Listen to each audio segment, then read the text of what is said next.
तर आज आपण जाणार आहोत कॉफी या नाटकाच्या तालीमच्या ठिकाणी. याचे लेखक आहेत चैतन्य सरदेशपांडे. तर मग चला. मला सांग, तुला काय पाहिजे? नातू की नाद? मग गाडीच्या कॉन्टॅक्ट मधलं कोण आहे? पण नेमकं याचं काय करायचं तेच कळे ना. जाळायचं की पुरायचं? माणूसा जन्माला आलेला आहे, पण फक्त दिसतंय मुर्द्याच्या पेटीवर. असं व्यक्तिमत्व ज्यांच्या पोटी या विचित्र गोष्टी जन्म घेतलाय. काय गे? मी म्हणलं होतं ना, तुझं असं म्हणू. पण या आधी तर असं नाही केलं. एवढा करू तू? मावी त्यामुळे बोला तुम्ही. ते बघा, आता मी तुम्हाला खरं खरं सांगते हा. रात नाही येणार ना? मस्त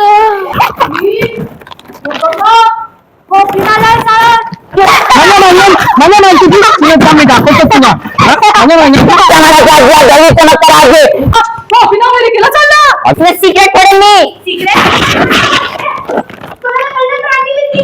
जन्माला आला ना तेव्हा फेकून देणार होतो मी तुला.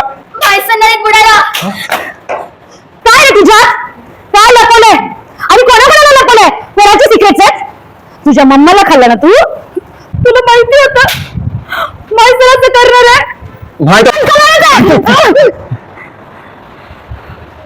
माझा पोरगा आहे, ती काय वस्तू नाही. बाई आणि पुरुष तुम्हाला सांगतो नाटक बघायला.